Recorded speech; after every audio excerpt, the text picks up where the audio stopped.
Assalamualaikum warahmatullahi wabarakatuh. Alhamdulillah wassalatu wassalamu ala Rasulillah wa ala alihi wa man tabi'ahum ila yaumil qiyamah. Qala Allah Ta'ala fi kitabil karim, Allah sami'il alim minasyaitonir rajim. Ya ayyuhalladzina amanu taqullaha haqqa tuqatih wa la tamutunna illa wa antum muslimun.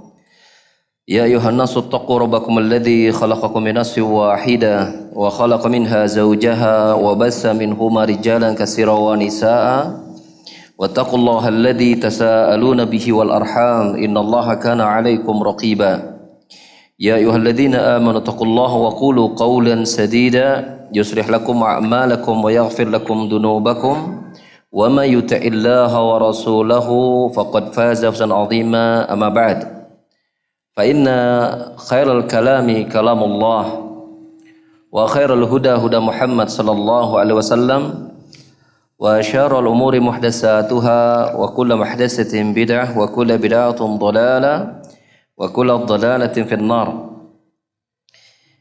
Ikhwana fiddin azanallahu wa iyyakum, baik jamaah yang hadir di Masjid Cipaganti ataupun para pendengar Radio Roja melalui siaran Radio Roja Bandung di saluran 1476 AM.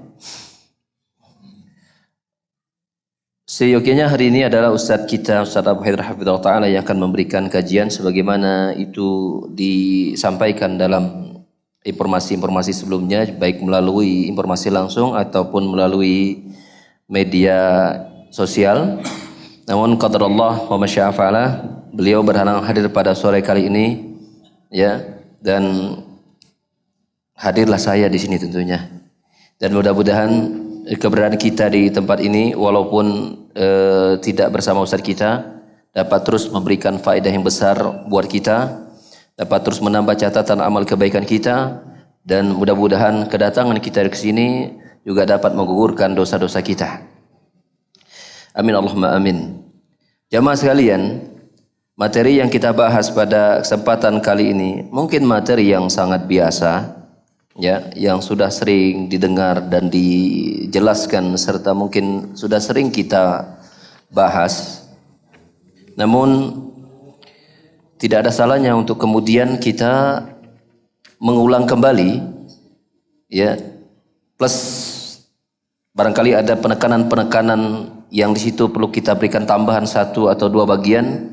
Harapan kita mudah-mudahan Allah Subhanahu wa taala menjadikan itu sebagai ilmu yang bermanfaat buat kita.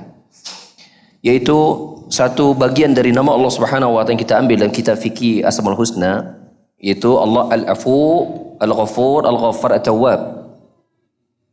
Allah Al-Afu, nanti kita akan jelaskan apa arti Al-Afu. Allah Ghafur, ya Ghaffar, Allah Maha Pengampun, dan Tawwab, Maha Penerima Taubat.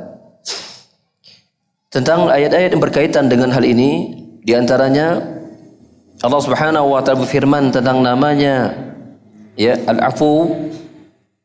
Di antaranya terdapat dalam surat Al-Hajj ayat 60, innallaha la'afuwun ghafur. Sesungguhnya Allah afu dan ghafur. Dalam surah An-Nisa ayat 99, Allah juga menjelaskan dengan redaksi yang tidak jauh berbeda, wa kana Allah afuwan ghafura, dan adalah Allah afu ghafur. Tentang ghafur ini banyak sekali lafaz-lafaz ghafur, ya, dalam Al-Quran. Di antaranya juga surah Al-Ahzab ayat 73, ya, Al-Fat ayat 14, dan ayat-ayat yang lain yang jumlahnya sangat banyak berkenaan dengan nama Allah Al-Ghafur. Adapun nama Allah Subhanahu wa taala yang berkenaan dengan nama At-Tawwab, di antaranya adalah surah Al-Baqarah 160, wa ana tawwabu ar-rahim, dan aku adalah At-Tawwab ar-Rahim. Maka kita akan bahas apa perbedaan di antara ketiganya, yaitu afu, ghafur, dan tawwab. Al-afu walladhi yamhu as-sayyi'at wa yatajawazu 'anil ma'asi wa huwa qaribun minal ghafur walakinnahu ablaghu minhu. Syekh Profesor Dr. Abdul Razak dalam kitabnya Fikih Asmaul Husna ini mengatakan bahwasanya al-afu itu adalah Allah Subhanahu wa taala yang menghapuskan kesalahan-kesalahan. melewatkan berbagai macam kemaksiatan-kemaksiatan. Dan memang dekat dengan makna Al-Ghafur memang maknanya. Akan tetapi dia ini lebih ablaq, lebih dalam maknanya dibandingkan Ghafur. Apa perbedaannya? Maka Syekh mengatakan final ghufran yunba'u anis sitr wal afu yunba'u anil mahwi. Karena Al-Ghafur, ghufran, ya kita sering dengar kata maghfirah begitu kan? Itu dibangun atau mengandung isyarat as-sitr, itu penutupan aib, ditutupnya aib. Kita tahu bahwasanya kita memiliki banyak sekali dosa-dosa, banyak sekali kesalahan, tapi orang tidak tahu bahwa kelemahan kita itu, kesalahan kita itu, kekurangan kita itu sangat banyak. Tapi Allah tahu tidak? Tahu. Nah, Allah Subhanahu wa taala Ghafurnya adalah menutupi kesalahan-kesalahan kita. Menyembunyikan itu sehingga tidak ada manusia yang tahu bahwa kita itu banyak kesalahan, banyak kekurangan. Ini ghufran, ghafur, maghfirah. Ya, itu diisyaratkan maknanya as-sitr, penutupan aib. Sedangkan al-afu yunba'u anil mahwi, sedangkan al-afu itu mengisyaratkan kepada penghapusan. Misal, ya, seorang hamba melakukan suatu perbuatan dosa, anggap ini dosa, ya, maka namanya ditutup itu, nih, nggak kelihatan kan? Nggak kelihatan kan? Nah, tapi dosanya ada atau tidak? Ada. Mana yang lebih dalam dengan dihapuskan? Tidak ada. Mana yang lebih dalam? Dihapuskan. Nah, itulah perbedaan antara al-afu dan al-ghafur. Itulah perbedaan antara al-afu dan al-ghafur.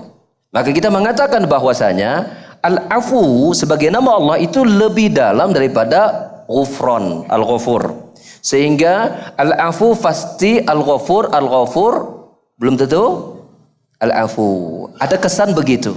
Ya, tapi walaupun para ulama menyebutkan bahwasanya bila ini disatukan, afu dan ghafur disatukan, maka ya al-afu lebih dalam maknanya daripada al-ghafur. Tetapi ketika disebutkan menyendiri, maka terkandung kedua-duanya. Ketika Allah mengatakan bahwasanya wa kana Allahu ghafurur rahima, adalah Allah ghafur dan rahim, maka itu berarti ghafurnya datang menyendiri, maka mengandung makna Allah juga menutupi aib-aib kita dan menghapuskan dosa-dosa kita. Sedangkan at-tawwab huwa alladhi yatubu ala man yasha min ibadihi bitaufiqi litaubah. Sedangkan Allah memiliki nama at-tawwab, sekaligus sifatnya adalah Allah Subhanahu wa taala mengampuni hamba-hambanya yang Allah kehendaki. Dengan cara bagaimana? Dengan cara Allah berikan taufik, hidayah kepada hamba tersebut sehingga dia bisa bertaubat. Sebagaimana hal itu Allah firmankan di dalam surah At-Taubah ayat 118, "Summa taba 'alaihim liyatubu innallaha huwa tawwabur rahim." Kemudian Allah Subhanahu wa taala memberikan hamba tersebut, mereka itu bertobat kepada Allah sehingga mereka tetap dalam keadaan taubatnya. Sesungguhnya Allah Tawwabur Rahim, Maha penerima taubat dan Maha penyayang. Jika ketika kita didampingkan nama Allah, Allah Maha penyayang, Allah Maha penerima taubat dan Allah Maha penyayang, menunjukkan di antara bentuk kasih sayang Allah Subhanahu wa taala yaitu Allah menjadikan hamba-hambanya itu hamba yang mau bertobat kepada Allah Subhanahu wa taala.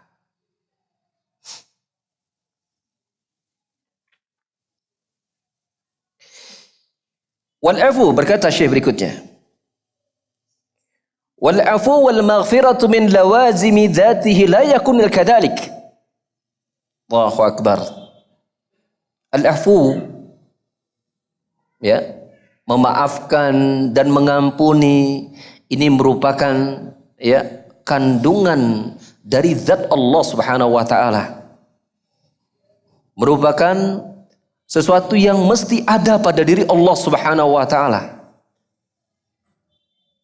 Demikian pula pengaruh dari al-afu dan al-ghafur itu selalu ada pada diri Allah Subhanahu wa taala, ya, yang meliputi makhluknya siang dan malam. Ana al-laili wan nahar, siang dan malam, sepanjang malam dan siang. Wa maghfiratuhu wa afuhu wa maghfiratuhu wasiyat al-makhluqat wadh-dhunub wal jaraim. Dan pengampunan Allah Subhanahu wa taala, pemaafan Allah Subhanahu wa taala melingkupi seluruh makhluk, melingkupi seluruh dosa, melingkupi seluruh kesalahan. Fahuwa subhanahu lam yazalu wa la yazal bil afu wat tazawud ma'rufan. Allah itu ma'ruf, sangat dikenal akan sifat senantiasa memaafkan. Wa bisabhi wal ghufran mausufan, dan Allah senantiasa disifati dengan sifat memberikan maaf dan mengampuni dosa. Innallaha kana afuwan ghafura, An-Nisa 43. Wa kana Allahu afuwan ghafura, An-Nisa 99. Dan mari kita lihat, wa taqsirul waqi' minal khalqi yaqtadil uqubat al-mutanawwi'ah. Mestinya kelalaian yang terjadi atau yang dilakukan oleh hamba-hamba Allah Subhanahu wa taala, makhluknya, mengharuskan Allah memberikan hukuman kepada mereka. Akan tetapi Allah memaafkan mereka, Allah mengampuni mereka dengan bentuk apa? Dengan bentuk Allah mencegah sehingga tidak terjadilah hukuman-hukuman kepada mereka. Allah Subhanahu wa taala mengabarkan hal ini dalam surat Fatir ayat 45. Walau yu'akhidullahu an-nasa bima kasabu ma taraka 'ala dhahriha min dabbah walakin yu'akhiruhum ila ajalin musamma fa idza jaa ajaluhum fa innallaha kana bi'ibadihi basira. Kalau seandainya Allah ingin memberikan hukuman kepada manusia akan perbuatan-perbuatan yang mereka lakukan, maka mesti tidak ada satupun hewan melata di muka bumi ini yang tersisa. Tetapi Allah mengakhirkan hukuman itu pada waktu yang telah Allah tentukan. Dan jika memang telah tiba saatnya, maka sungguhnya Allah Maha melihat akan keadaan hamba-hambanya. Inilah gambaran kesempurnaan pemaafan Allah Subhanahu wa taala. Kalaulah tidak ada kesempurnaan pemaafan dan kasih sayang Allah, kelembutan Allah Subhanahu wa taala, maka sungguhnya tidak akan tersisa satu makhluk melata pun di atas muka bumi ini, kusaki banyaknya dosa-dosa yang dilakukan oleh hamba-hambanya kepada Allah Subhanahu wa taala. Surat An-Nahl menyaksikan hal itu, menjadi saksi akan hal itu. Di dalam surah An-Nahl ayat 61 Allah menyebutkan tentang hal itu. Walau yu'akhidullahu an-nasa bidzulmihim ma taraka 'alaiha min dabbah. Kalau seandainya Allah mau memberikan hukuman kepada manusia atas kezaliman, atas dosa-dosa mereka, maka sungguh tidak akan tersisa satu makhluk melata pun di atas muka bumi ini. Akan tetapi Allah mengakhirkan itu pada waktu yang telah Allah tentukan, dan bila itu telah tiba, maka tidak ada satupun yang bisa mengakhirkannya, dan tidak akan ada yang bisa mengedepankannya walaupun hanya sesaat.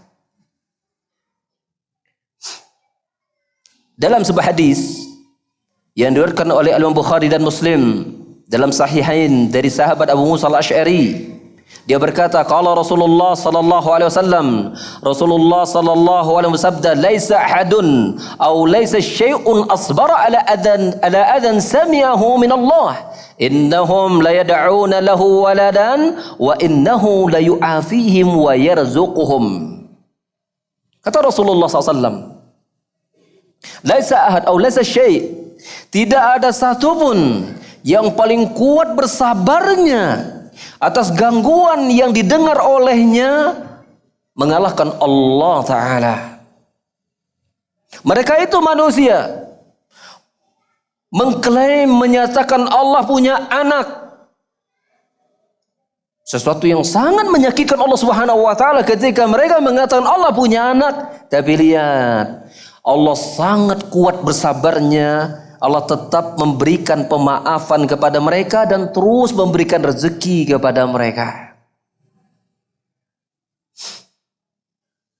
Kalau manusia melakukan sebuah kesalahan yang sangat besar, sangat vital, yang sampai pada puncak kesalahannya, maka mungkin manusia akan mengatakan tak ada maaf bagimu.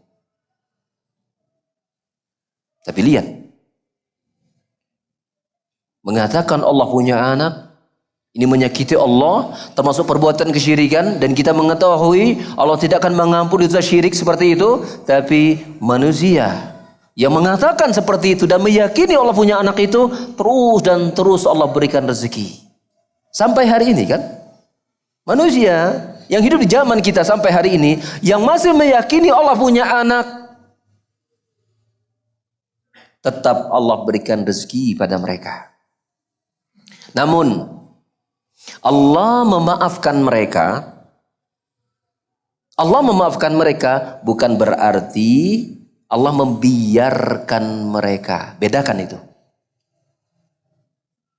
Allah menahan siksanya bukan berarti mereka tidak akan mendapatkan siksa pada waktunya. Maka pemaafan Allah terbagi menjadi dua kalau begitu. Ada afuhu al-am an jamil mujrimin minal kufar wa ghairihim. Ada pemaafan Allah yang bersifat umum, yaitu Allah maafkan seluruh orang-orang yang berbuat dosa, bahkan orang-orang kafir sekalipun dan selain mereka. Allah maafkan, umum tapi sifatnya.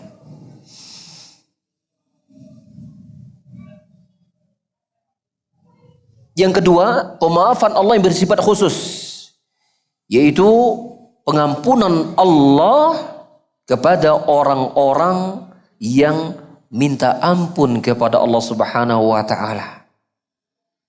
Yaitu pada hamba-hamba Allah Subhanahu wa taala, yaitu kepada orang-orang yang ditimpa musibah sambil mereka berharap pahala dari Allah Subhanahu wa taala. Itulah ampun yang Allah berikan kepada mereka yang bersifat khusus.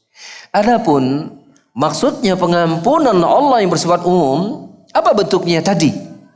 Yaitu apa? Di dunia ini, kekufuran mereka yang mestinya mendatangkan hukuman untuk mereka di dunia ini, Allah tidak langsung berikan hukuman itu kepada mereka. Yang mestinya dilihat dari sebab-sebab hukuman itu sudah mestinya dilaksanakan. Tapi Allah tidak laksanakan itu di dunia, dan Allah terus menerus memberikan mereka nikmat-nikmat, dari nikmat rezeki, nikmat harta, ya, dan seterusnya.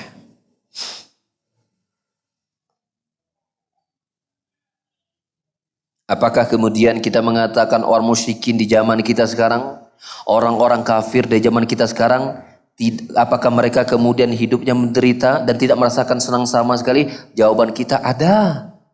Kesenangan-kesenangan dunia mereka rasakan. Ya, rezeki-rezeki bersifat dunia Allah berikan.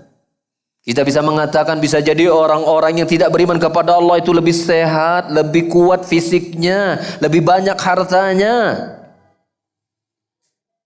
Allah tidak menghukum mereka atas kesyirikan, kekufuran mereka di dunia. Tapi ingat, Allah mengakhirkan hukumannya bukan berarti Allah membiarkan bahwa mereka tidak akan mendapatkan hukuman. Kelak pada waktunya, ketika saatnya tiba, maka tidak akan ada lagi alasan sedikit pun untuk mereka. Ini berlaku kepada siapapun yang berbuat dosa. Kadang orang-orang berpikir, ya, lu ngapain rajin sholat, rajin ngaji, ya, rajin ibadah, emang buat lu kaya apa? Gitu kan? Karena dia merasa dia semakin gak sholat semakin mudah gitu, proyeknya berhasil gitu kan, hartanya banyak, semua yang diinginkan dari keinginan dunia itu mudah.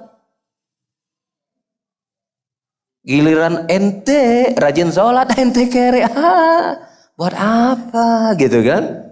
Dia merasa keberhasilan dan kemudahannya dalam urusan dunia itu berarti pertanda Allah sayang sama dia gitu kan? Padahal itu bukan sayang, itu disebutnya namanya istidraj.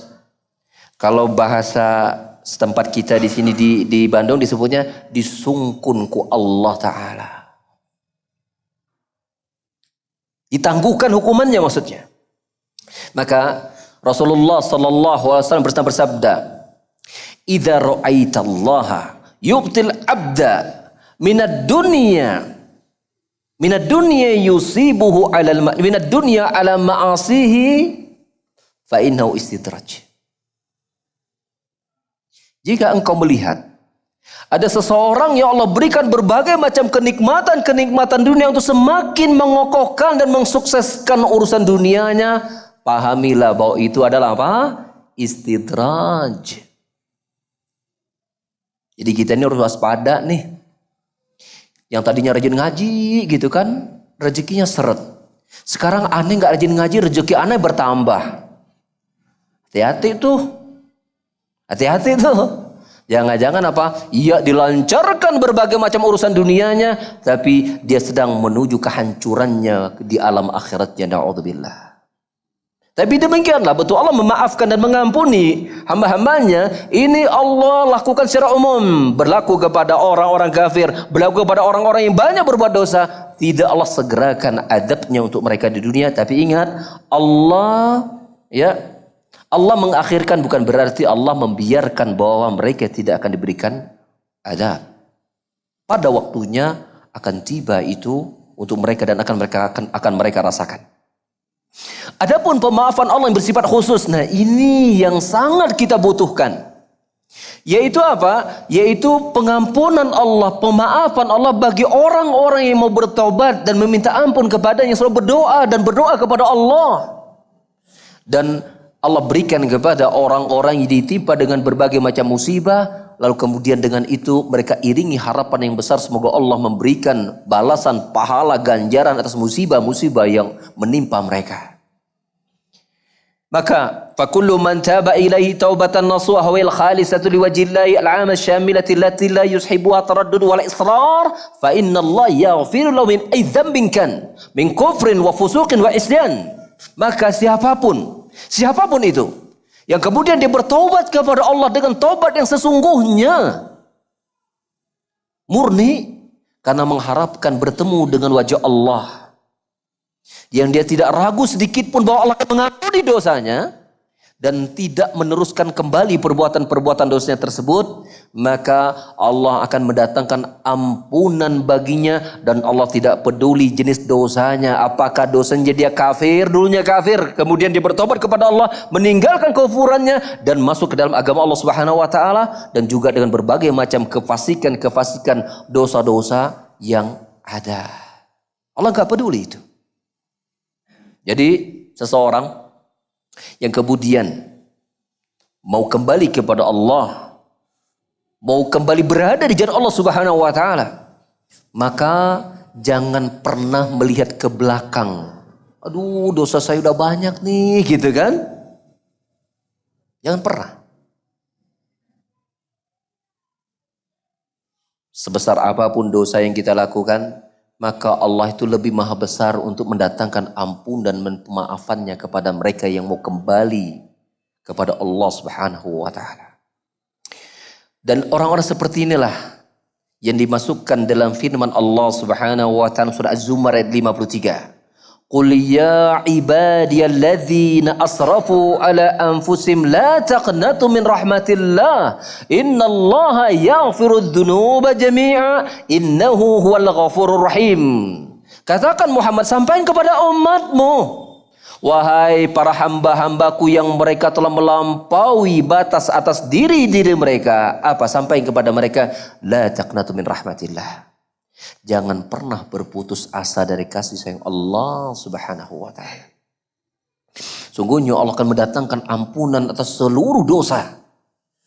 Sesungguhnya Dia itu Maha Pengampun lagi Maha Penyayang. Di sini kita mengatakan bahwa ampunan Allah itu Allah berikan kepada orang yang mau bertobat. Adapun bagi orang-orang yang terus berbuat maksiat kepada Allah Subhanahu wa taala, terus berkecimpung, bergemul, berada terus dalam kemaksiatannya, kekufurannya, maka sesungguhnya bila keadaan mereka mati dalam keadaan demikian, kita mengatakan bahwa bukan ampunan Allah yang akan Allah datangkan kepada Anda, tunggulah azab yang Allah akan berikan kepada Anda. Kadang orang itu salah dalam menilai Allah. Mereka mengatakan Allah Maha Pengampun tapi salah tempat. Salah tempat. Allah itu memberikan ampunan kepada dua jenis manusia. Yang pertama kepada orang yang beramal soleh. Sebab kita tahu dalam kita beramal soleh itu kan kita tahu bahwa ada bolong-bolongnya kan. Kita sholat, banyak bolong-bolong sholat kita. Kita sedekah, banyak bolong-bolong sedekah kita. Kita haji, banyak amalan-amalan yang tidak sempurna dalam amalan haji kita. Kita berbuat baik kepada kedua orang tua kita, banyak, jauh dari sempurna ketika kita berbuat baik kepada kedua orang tua kita. Maka ketika kita minta ampun kepada Allah atas ketidaksempurnaan kita beribadah kepada Allah dari amalan-amalan tadi, maka itulah Allah akan datangkan ampunan tersebut. Yang kedua, kepada orang yang mau kembali kepada Allah, bertobat kepada Allah Subhanahu wa taala. Adapun kepada orang-orang yang terus dan terus berbuat maksiat kepada Allah Ta'ala, kemudian dia mengatakan, kan Allah Maha Pengampun. Anda itu salah dan menilai Allah bukan begitu Allah tuh.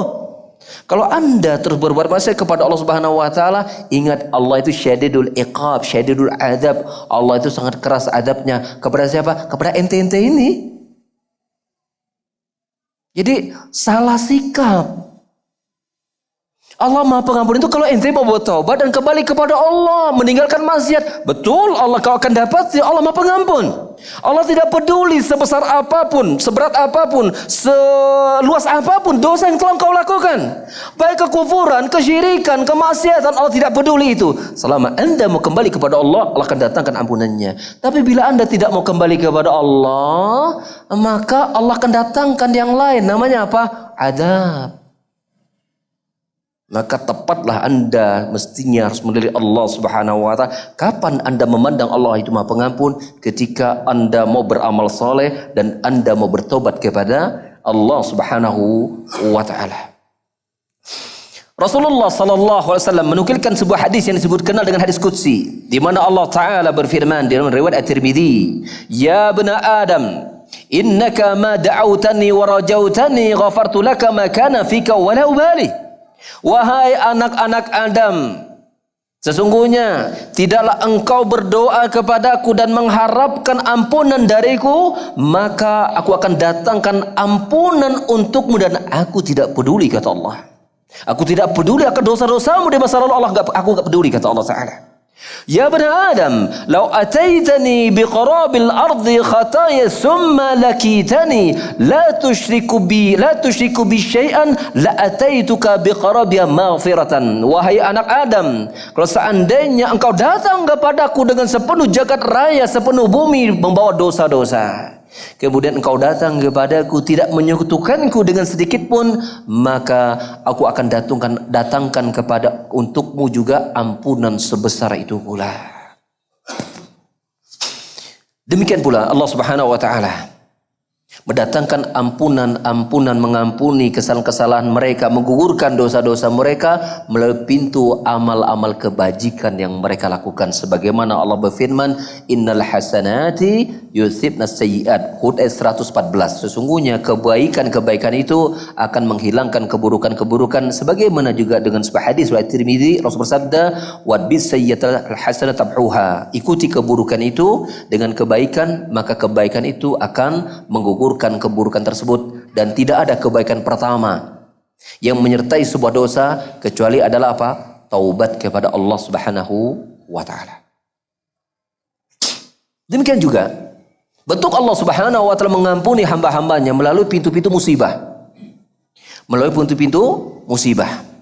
Dan kita tahu, ya, tidaklah wa ma yusibul muslim min wasabin wa nasabin wa hammin wa ghammin, ya, wala adhan hatta syaukatun yushakuha illa ghafarallahu biha min khatayahu au qama qala Rasulullah sallallahu alaihi wasallam. Tidaklah seorang hamba, ini hadis riwayat Muslim, tidaklah seorang hamba ditimpa kelelahan, rasa capek, kesulitan, rasa sedih, Ya, gangguan-gangguan, bahkan sebuah duri yang menusuk badannya, kecuali dengan itu Allah akan gugurkan dosa-dosanya. Jadi bila Allah Subhanahu wa taala ingin menghapuskan dosa-dosa hambanya, Allah datangkan dalam bentuk Allah menjadikan dia bisa bertobat. Allah jadikan dia mudah beramal saleh. Allah jadikan dia mendapatkan musibah-musibah. Ya, maka kita pernah membahas beberapa amalan-amalan yang mendatangkan ridho Allah Subhanahu wa taala, yaitu adalah apa? Bersabar atas musibah. Bersabar atas musibah. Itu termasuk amalan-amalan yang akan mendatangkan ridho Allah, yang dengan itu seorang hamba akan digugurkan dosa-dosanya. Wa min azimi afi subhanahu annal abda yubariz rabba bil azaim wal jaraim wa la tahu bi rabbuhu. Di antara agungnya pemaafan Allah Subhanahu wa taala, bahwasanya seorang hamba itu terang-terangan berbuat dosa kepada Allah Subhanahu wa taala, seperti di zaman kiwari ayeuna. Nowadays, hari-hari ini orang-orang berbuat dosa itu udah gak malu-malu. Betul kan? Bahkan sebagian orang berbuat soleh itu jadi malu sekarang. Kenapa kamu gak ingin jadi orang soleh? Malu jadi orang soleh, mending jadi orang salah. Subhanallah bihamdi wa malaikatu min khair. Ikhwan, doa ikhwan sekalian. Kita ada sunnah ketika kita mendengar petir, apa doanya? Apa doa ikhwan mendengar petir? Doa mendengar petir. Subhana titik. Subhanalladzi yusabbihu ar-ra'du bihamdihi wal malaikatu min khifatihi. Maha suci Allah yang petir saja itu bertasbih kepada Allah Subhanahu wa taala, memuji Allah Subhanahu wa taala, dan para malaikat takut kepada Allah Subhanahu wa taala. Ini kadang-kadang kita ini kalau lihat fenomena, wah biasa, fenomena ini musim petir banyak, hujan mau gede gitu, entar lagi paling banjir. Apakah enggak kita berpikir kalau bagaimana seandainya petir itu menjadi sebuah adab, menjadi hukuman buat kita? Sudahkah kita siap menerimanya, kemudian membawa kepada kematian kita? Siapkah kita mati dalam keadaan kita belum berdosa? Jadikan itu kan pelajaran-pelajaran. Setiap kejadian alam itu merupakan pertanda bagi Allah Subhanahu wa taala untuk kita ingat. Kemarin kita diberikan sebuah tanda agar kita takut kepada Allah Subhanahu wa taala yang terjadi pada hari Rabu kemarin. Apa itu? Apa itu? Apa? Gerhana matahari. Apa kata Rasulullah sallallahu alaihi wasallam? Inna syamsa wal qamara ayatani min ayati la yankashifani li mauti ahadin wala li hayatihi. Wa fi riwayatin li yukhawwifullah bihima ibadahu.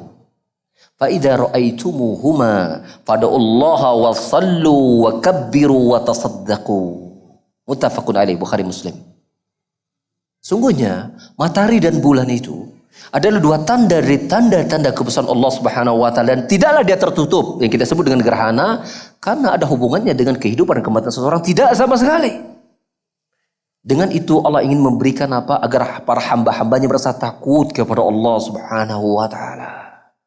Coba kita lihat matahari begitu indah sinarnya, kemudian tiba-tiba Allah cabut keindahannya dengan kegelapan. Ya Allah, gitu. Bisakah kita melahirkan itu ketika itu ada? Guntur petir barusan kita dengar. Ya Allah, bagaimana kalau petir itu menyambar diriku, membuat aku mati? Bagaimana kalau petir itu menimpa sebuah pohon, menghancurkan rumah yang kita ada di dalamnya? Bagaimana petir itu menumbangkan pohon yang kita berada di atas kendaraan kita di dalamnya, kemudian Allah menumbangkan pohon itu? Sudahkah kita siap mati menghadapi petir? Kawan sekalian, jadikan setiap kejadian-kejadian alam itu untuk pelajaran buat kita. Ini kalau ada doa, kalau misalnya ada hujan, kan ada amalan-amalan ketika turun hujan. Kita hanya mengatakan, biasa nih hujan, musim hujan biasa gitu ya, jualan agak berkurang, bisnis. Ya Allah, mikirnya bisnis. Allah musta'an. Ya, musim hujan pakaian susah kering. Ya Allah. Apakah ketika hujan turun kita menyalahkan Allah karena menurunkan hujan? Tidakkah kita tahu bahwa bisa jadi hujan itu dibutuhkan oleh hamba Allah yang lain yang kekurangan air? Tidakkah kita tahu dengan hujan itu Allah ingin membersihkan dosa-dosa kita, dengan itu kita beribadah kepada Allah dengan turunnya hujan. Maka ikhwan sekalian, kalau turun hujan kita doa, ya Allah, Allahumma sayyiban nafi'an, ya Allah jadikan hujan ini hujan yang memberikan manfaat. Karena bagaimana kalau seandainya hujan ini berupa hujan yang terus menerus dengan hujan yang sangat besar diiringi petir yang membuat itu melahirkan ya hukuman-hukuman dan azab buat kita. Sudahkah kita siap menjalani itu? Belum tentu. Jadi fenomena kejadian alam itu harus kita sikapi dengan benar. Lahirkan, hadirkan keimanan kita kepada Allah Subhanahu wa Ta'ala di setiap perubahan keadaan yang terjadi di muka bumi ini kepada kita. Selalu ikhwan, selalu kita ingatkan, selalu ingatkan diri kita, ya Allah, tidaklah Engkau jadikan semua ini sia-sia, ya Allah. Ma khalaqta hadza batila. Engkau tidak pernah menjadi ini sia-sia, ya Allah. Selalu bermanfaat buat diriku, ya Allah. Selalu bermanfaat buat diriku, ya Allah.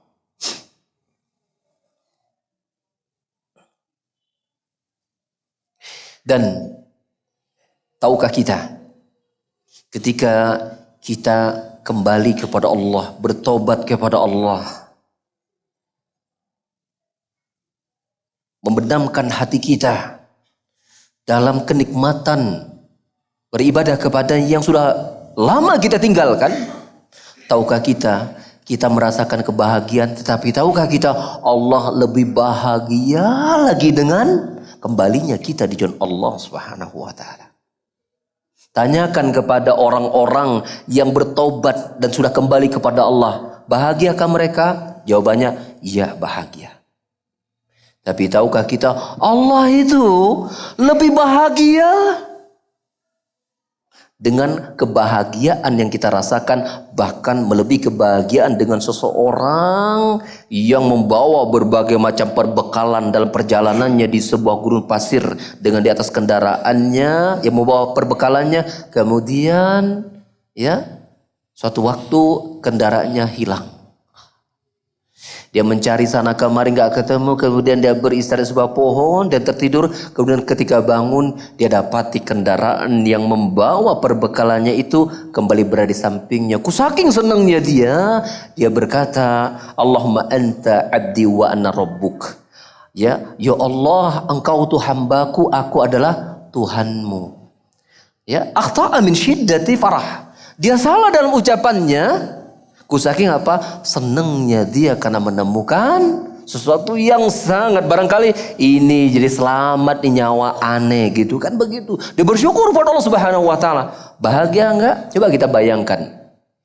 Resapi kondisi hati orang-orang yang ketika dia dalam suatu perjalanan yang tidak ada satupun makhluk di tempat itu, gurun pasir, dia memiliki kendaraan, ya mungkin onta atau kuda, keledai, tiba-tiba kendaraan itu hilang. Dia hanya sendirian di situ. Ya. Kita sebutnya mungkin desert alone, bukan home alone. Sendirian di gurun pasir. Atau bisa bayangkan gak ada air, gak ada pohon, gak ada rumah, gak ada HP. Semuanya gak ada. Yang ada hanya badan, kulit, dan pakaiannya.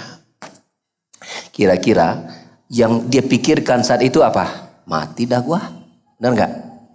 Dicari sana kemari gitu kan, nggak ketemu juga. Akhirnya ketemulah tempat peristirahatan di sebuah pohon. Dia tidur, saking capeknya. Tiba-tiba bangun, kendaraan sudah ada di sampingnya. Puncak kebahagiaannya sampai-sampai salah dalam bersyukur pada Allah. Ya Allah, engkau adalah hambaku, aku adalah Tuhanmu. Saking bahagianya.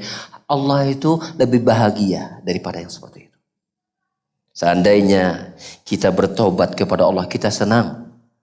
Tapi rasa senang kita dengan tobat itu barangkali tidak sepuncak rasa senang orang yang menemukan apa? Kembali hewan tunggangan membawa makanannya itu. Tapi Allah lebih senang. Maka tahukah kita, ketika kita senang dengan tobat-tobat kita bisa kembali kepada Allah, menikmati ibadah-ibadah yang Allah berikan kepada kita dengan kita bisa beramal dengannya. Tahukah kita, Allah itu lebih senang, lebih bahagia dengan keadaan kita itu. Ya. Tapi jangan bayangkan, Allah sedang bahagia lihat saya bertobat, Allah tersenyum begini gampang. Nggak boleh. Nggak boleh kita gambarkan, Allah sedang tersenyum melihat saya sedang bertobat kepada enggak. Yang kita bayangkan dengan senyum-senyum tertentu nggak boleh, ya seperti itu. Walaupun Allah berbahagia, Ya, Allah punya sifat tersenyum. Ya, Allah punya sifat tertawa, tetapi tidak kita gambarkan dengan gambar-gambaran makhluk yang ada pada ya makhluknya.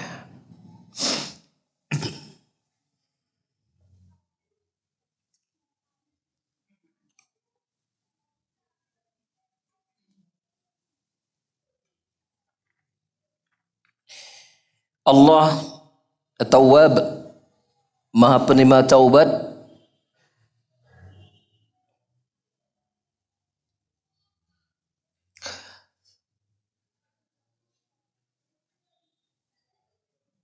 dan tahukah kita bagaimana cara Allah menerima taubat hambanya? Yang pertama, yang Allah lakukan, Allah akan memberikan taufik dulu kepada hamba tersebut. Tentu, siapakah yang berhak mendapatkan taufik dan hidayah dari Allah sehingga dia mau bertaubat? Yaitu mereka yang pantas menerima hal itu.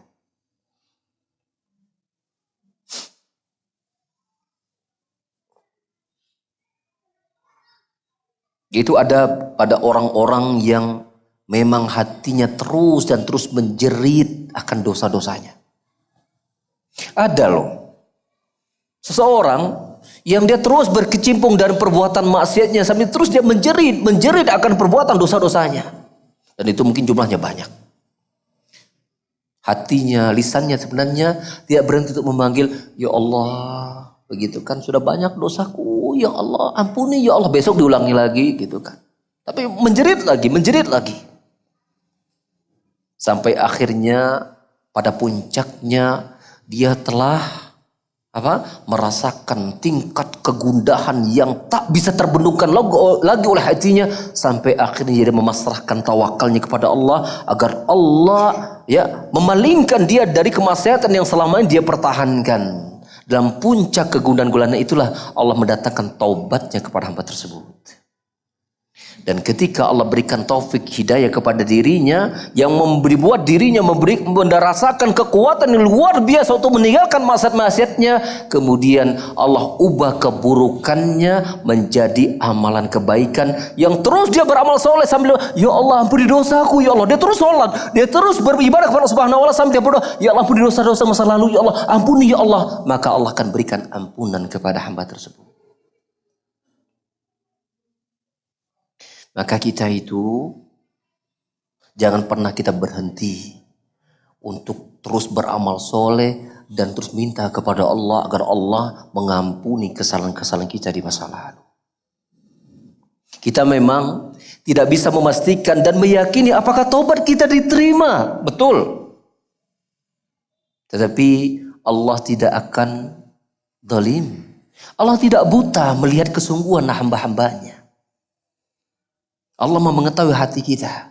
Yang penting yang kita lakukan, kita jujur kepada Allah bahwa kita betul-betul ingin kembali dan bertobat kepada Allah. Maka ya Allah, terimalah taubatku ya Allah. Terimalah ampunanku ya Allah. Berikan keistiqomahan kepadaku ya untuk tidak mengulangi dosa-dosaku di masa lalu ya Allah. Dan wafatkan aku di atas itu ya Allah.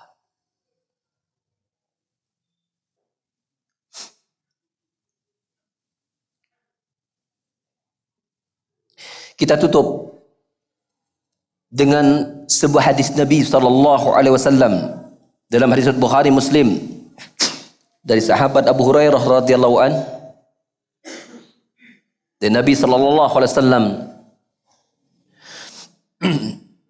yang menggambarkan tentang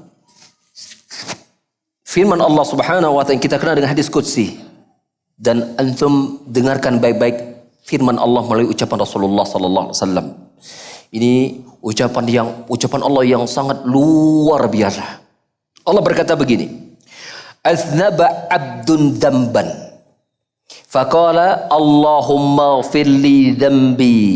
Faqala tabaraka wa ta'ala, "Azzama 'abdi dzamban, fa'alima anna lahu rabban yaghfiru dzamba." wa ya'khudhu bidzambi. Hambaku telah melakukan sebuah dosa. Kemudian hamba tersebut berkata kepada Allah, Allahumma firli dzambi, ya Allah ampuni dosaku ya Allah. Maka Allah pun menyahut ucapan hamba tersebut, sesungguhnya hambaku telah berbuat satu dosa, dan dia sungguh telah mengetahui bahwa dia memiliki Tuhan Rob yang akan mengampuni dosanya. Fayakhudhu bidzambi, maka kemudian Allah mengampuni dosanya. Summa dafatnaba, kemudian hamba tersebut mengulangi kembali dosanya.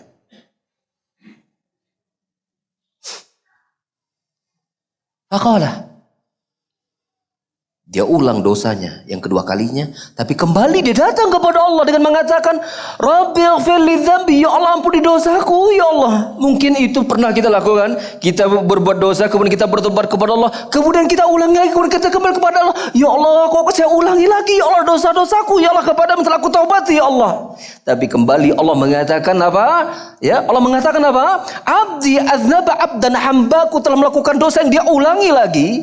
Dan dia telah mengetahui dia memiliki Rob yang mengampuni dosanya, maka diampuni dosanya kedua kalinya. Summa ada. Kemudian hamba tersebut mengulangi lagi dosa yang ketiga kalinya. Kemudian kembali dia kepada Allah berkata, Ya Rabbi ighfir li dzambi, ya Allah ampuni dosaku ya Allah. Diulangi lagi dengan dosa yang sama. Diulangi lagi ketiga kali. Tapi terus dia mengulangi itu. Kemudian dalam pengulangan itu dia kembali bertobat kepada Allah, menyakui dosa-dosanya. Dia datang kepada Allah dengan hati yang tulus. Ya Allah ampuni dosaku ya Allah yang aku telah lakukan berulang-ulang ya Allah. Ampuni ya Allah, ampuni ya Allah. Maka Allah pun berkata, Aznaba amdi dzamban, hambaku telah melakukan dosa dan dia mengetahui bahwa dia memiliki Rabb yang mengampuni dosa dan diampuni dosanya. Kemudian Allah berkata, I'mal masyi'ta faqad ghafartu laka, berbuatlah semaumu, aku telah mengampuni dosamu. Allahu Akbar. Jadi Allah itu enggak ada istilah apa? Enggak ada istilah pintu maafku telah tertutup untukmu. Seandainya seorang hamba tersebut melakukan 100 dosa dengan dosa yang dia ulangi, dia tobati lagi, diulangi lagi, dia tobati lagi 100 kali, selama dia kembali kepada Allah, datang kepada Allah dengan hati yang jujur, minta ampun kepada Allah, apakah Allah mengatakan, sudah aku tutup pintu maafku untukmu karena engkau ini bandel? Apakah Allah pernah berkata seperti itu? Tidak pernah. Allah selalu mengatakan, bila engkau datang kepada Allah dengan dosa yang barangkali engkau ulangi 100 kali, engkau ulang 100 kali, Allah datangkan ampunan. Aku ampuni dosamu, aku ampuni dosamu. Allah memiliki sifat yang demikian. Tidak pernah berhenti. Allah tidak pernah berhenti memberikan pemaafan pada hambanya, walaupun hambanya mengulangi kesalahannya. Allah tidak pernah memutuskan rezekinya kepada hambanya tersebut. Allah tidak pernah putus memberikan ampunan kepada hambanya. Maka kita jangan pernah berhenti untuk minta ampun atas dosa-dosa kita kepada Allah Subhanahu wa taala.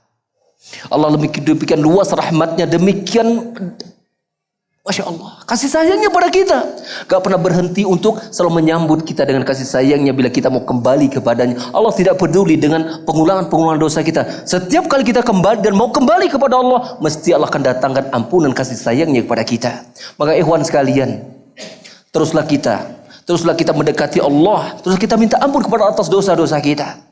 Minta keistiqomahan di jalan Allah Subhanahu wa taala, dan berdoalah kita agar Allah menutupi umur kita dengan pertaubatan kita kepada Allah, dan menjadikan akhir kematian kita dengan husnul khatimah. Dan kepada Allah Subhanahu wa taala kita berharap, kepada Allah Subhanahu wa taala kita bertawakal, kepada Allah Subhanahu wa taala kita mohon dan meminta agar Allah menjadikan kita hamba-hambanya yang bertaubat kepadanya, agar Allah menjadikan kita hamba-hambanya yang menjadikan kita menutup amal kita dengan amal-amal soleh yang penuh keikhlasan dan tuntunan Rasulnya sallallahu alaihi wasallam. Subhanakallahumma bihamdika asyhadu an la ilaha illa anta astaghfiruka wa atubu ilaik. Wa akhiru da'wana alhamdulillahi rabbil alamin. Assalamualaikum warahmatullahi wabarakatuh.